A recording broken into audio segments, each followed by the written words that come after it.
We've got our kitchen about planned. They don't really want us filming in here. We're just waiting on this guy over here. He's right there.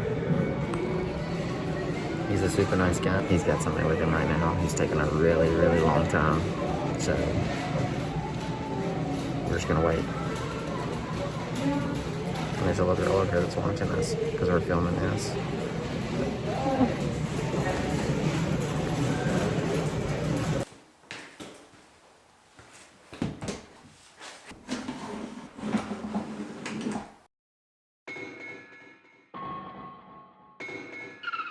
I know I said our next video was going to be about installing the kitchen in here, but unfortunately all of our cabinets weren't at IKEA when we went. We picked up as many as we could, but they were missing some of the base cabinets that we're going to have to try to pick up this weekend if they're available. So instead of installing the kitchen today, we're trying to knock out a few of the odds and ends that were on our punch list for the house. We've got the bulk of everything in here done now, but there are like a lot of little touch-ups we have to do. We have to finish all the switches and outlets. We're going to change all those out and put new ones in. They all work, it's just we want to have a fresh, clean one that when people come in, everything looks nice. These old ones have paint on them. We got to finish changing out the old light fixtures. We're installing some can lights in the kitchen.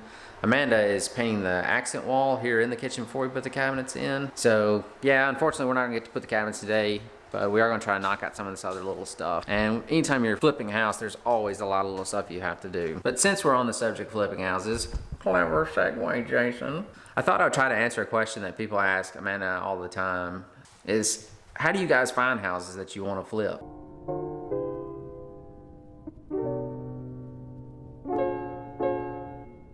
With a huge influx of house flipping shows, I think there's a big interest where people want to do this. They get a lot of the information that we give here all the time, the kind of how-to when you get in the house, like how to fix it up and the things to look for. And everyone's seen all the old adages of kitchens and baths sell houses. They think they know all the things they want to do to the house, but the thing they don't know is how to find the right house to flip. So I thought today I'd just give a little insight on how we go about picking a house to flip. I guess let me start off by saying that any investment involves risk.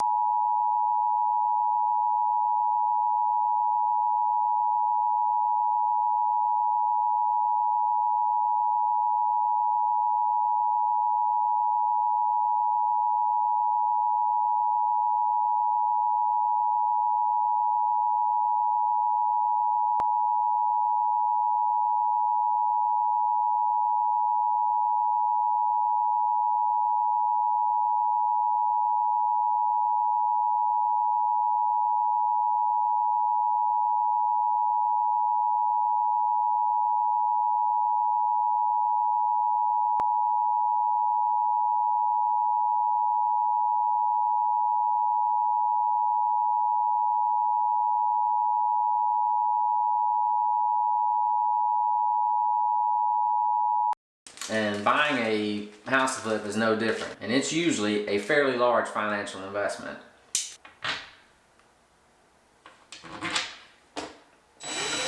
So definitely do your research, make sure this is something you want to do before you do it. And don't trust one guy on YouTube to give you all the information on how to do this.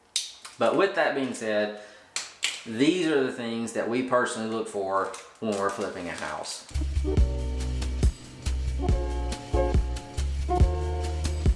Number one, and this is probably the biggest one to me, and it's kind of a hard one to answer, is there a demand for it? This is where I've seen so many people make a mistake. They find a house that they think is way undervalued, so it's got to be a good deal. And sometimes it may be, but the problem is if there's no demand for that house, it doesn't matter how good of a deal it is, you're never gonna sell it. And I really feel like this is the most important question you'll ask yourself when you find a house that you're considering flipping. And truthfully, there's a lot of times I don't know the answer when I'm looking at a house. I'll find some that I think are a great deal, and it may not be. So when it comes to answering that question, is there a demand for the house? The best advice I can give you is find a good realtor. And I know a lot of people don't want to do that because they hate having to pay a commission to anyone for any reason whatsoever. But I'm telling you, this is a place that you need some help. Find someone you trust, someone who has your interest at heart, someone who's going to take care of you and wants you to succeed at this, because they know if they find you a good house that you can make money on, you're more likely to do this again and give them repeat business. If you've got a good realtor, they're not looking just to scam you and sell you any house just so they can make that one-time commission. They want a long-term relationship with you. And I feel pretty fortunate there because the realtor I use is a buddy of mine who's been a friend since before our kids were even born. So anytime I find a house on my own that I think may be a good deal, the first thing I do is send it to him and say, hey, what do you think about this? Even if it's a for sale by owner, I still get his opinion on it. A realtor is going to know way more than you what houses have sold in this market, what the demand for them are, how quickly they sold, and they also have the inside track on, is there interest in this neighborhood? Are there people moving in this neighborhood? Are people moving out of this neighborhood? Stuff that you just don't know unless you're just immersed in that field all the time. I'm not actually studying real estate trends in certain neighborhoods to see how that market's going. They know that answer. I don't. So find a good person you trust there to do that. Because it really doesn't matter on paper if the numbers show that a house is a good deal because you're buying it so cheap and theoretically it's worth this much. You're never going to get that amount if there's no demand in the neighborhood. And if you do get it, it's going to be way further down the road than when you're wanting it. Because usually with a flip house, you're wanting a quick turnover to get your money back and move on to the next one. So before you purchase a house, make sure there's a demand for that house. Got to turn that light off. I'm seeing spots from looking up at it. Hopefully you can still see me. I'll take some of that stuff out of the window to make it a little clearer in here.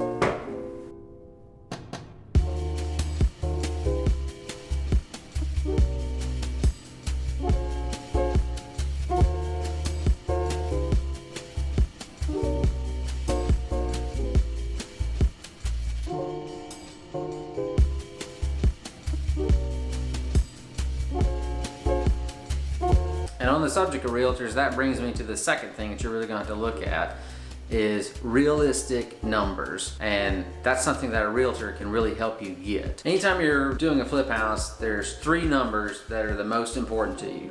And that is the purchase price, the renovation price, and then the sale price after renovation. And if you just started doing this, the only number you're really gonna know is the purchase price. You're gonna know what the house is being sold for. To get those other two values, you're gonna need some help. And to get the after renovation value, you really need a realtor because they can look at the market, look at the comps and say, once this house is renovated, if it was in this condition, this is the top dollar you can get for this house. And this is where a good realtor really comes in handy, is because some realtors will give you a very overinflated price of what they think the house will be worth once renovated, and that might not turn out to be true, and you've banked everything on getting this value and you've overdone your renovations, and then when the house comes down to this value, suddenly you didn't make anything. So you want to find a realtor who is realistic and maybe even give you worst case scenario. The third number that you need to look at is the renovation cost, because you're going to have to know how much the house is going to cost to repair to know whether or not it's a good idea.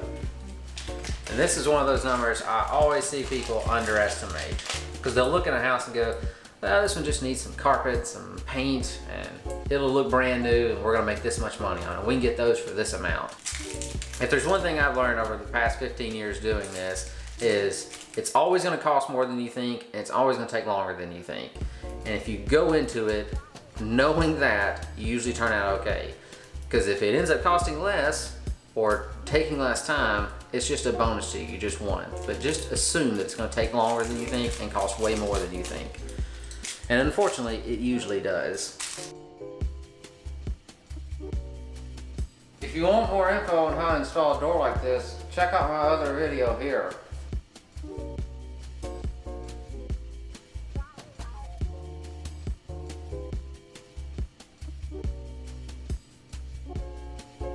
And renovation costs can add up quicker than you think. If you're not gonna do the work yourself, or if you've never done the work yourself before, I really recommend that you call a contractor to come look at the house with you. And even if you are pretty handy and you really wanna try tackling renovating the whole house on your own, I still would recommend call a contractor just to walk through the house with you, to give you an idea what they think it would cost, so you got, again, a worst case scenario of cost to repair the house. And then if you can do it yourself and save some money, great. but you've got a professional's opinion on what it will cost to do the job.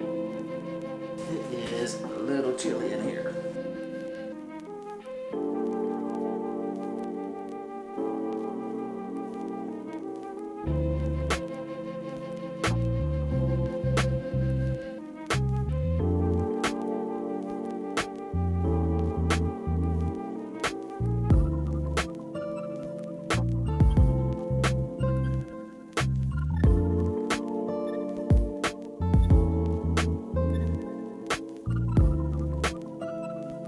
So your first question is there demand for this house? Your second question is, what are the realistic numbers for this house? That leads you to the third question we always ask when deciding on a property, whether or not it's a good candidate for a flip house, and that is it worth it? And how do you decide that?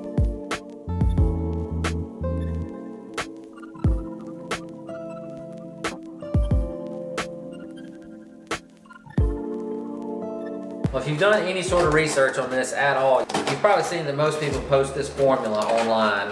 And just in case you haven't seen it, this is it.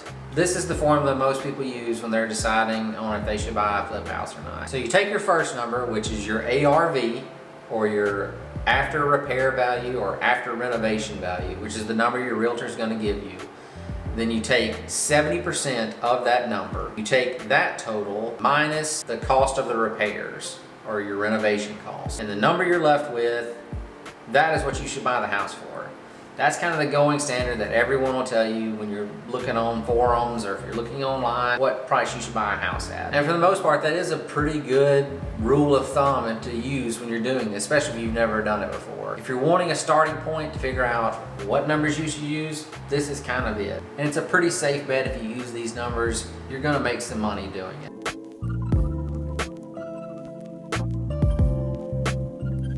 I'm not sure if this is actually going to work or not, but I cut a few of these holes earlier and made a huge mess. This stuff got all over me from the ceiling. I'm going to attempt this and see if this helps.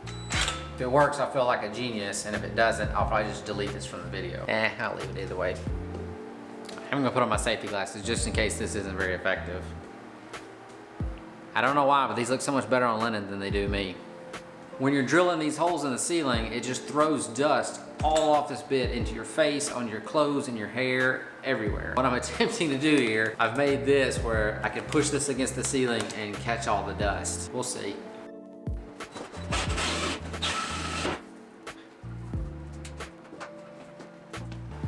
Well, it sort of worked, other than the fact there was a hole in my box that I didn't notice to begin with.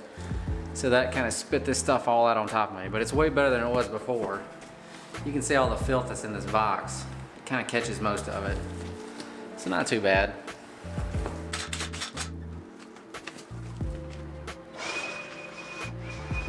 So I guess for the next couple of days until the rest of the cabinets come in, we're just gonna keep finishing up all these little odds and ends. I hope some of this was useful to you guys today. I'm not sure how much of this kind of content you guys will be interested in, or if you mainly just want to see the how-to on the home renovation side of it. Please just let me know in the comments below if you'd like to see more information like this on how you get into the house flipping business, how much money can you expect to make. Please continue to thumbs up our video. It helps us a lot. And if you haven't subscribed yet, please consider doing that too. We hope you guys follow us along each and every one of these videos. But yeah, we're just gonna keep on plugging along, getting all this knocked out till the cabinets come in.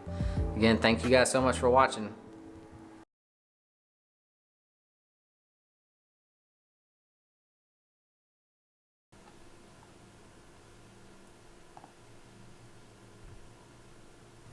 Oh, Jason's got a new video out.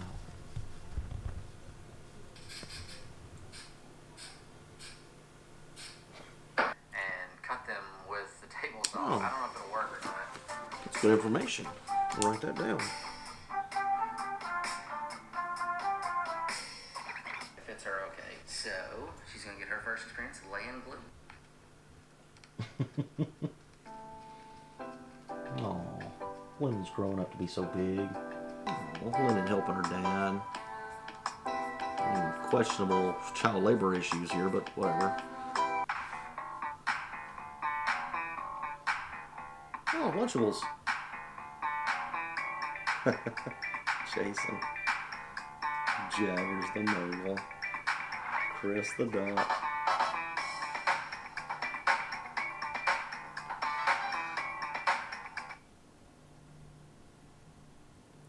a bitch.